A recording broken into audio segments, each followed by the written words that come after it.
Hello বন্ধুরা, তোমাদের কাছে একটা রেসিপি নিয়ে চলে এলাম। এই দেখো, কুমড়ো আলু ভেজে রেখেছি। এখানে জিরে, তেজপাতা, শুকনো লঙ্কা ফোড়ন দিয়ে তার মধ্যে দিয়ে দিয়েছি হচ্ছে তোমার ছোলাটা একটু ভাজা ভাজা করে নিলাম। এবারে দিয়ে দেবো তোমার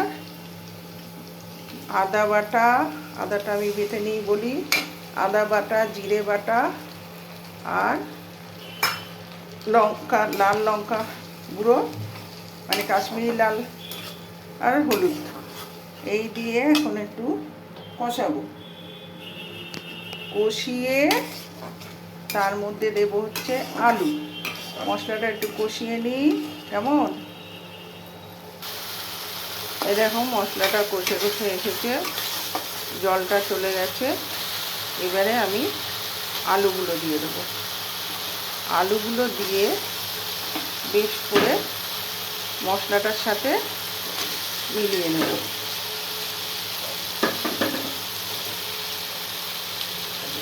দেখতে পাচ্ছ, আলুগুলো সব দিয়ে দিচ্ছি।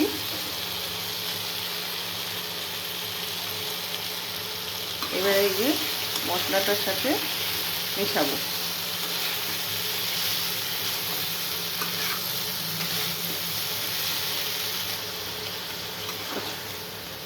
এই তোমার দিয়ে দিলাম, জল দিয়ে দিলাম। দেখো, আবার একটু কষানোর পরে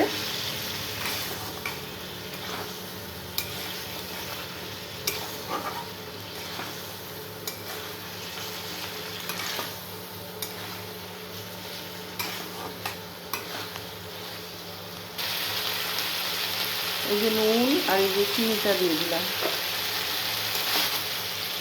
দিয়ে সেটাকে মিক্স করে জলটা কমে গেলে, আজ আর তোমার টমেটো কিচ্ছু দিইনি, একদম সাধারণ করলাম। কারণ আমার পায়ের ব্যথা তো, আর দাঁড়িয়ে রান্না আমার খুব অসুবিধা হয় গো।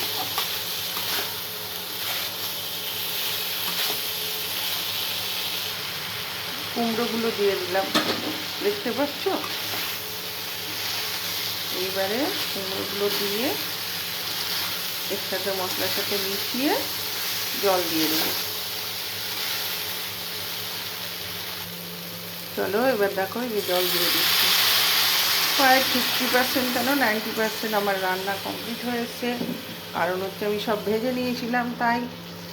ও আর একটা ছোটো এলাচ দিয়েছিলাম।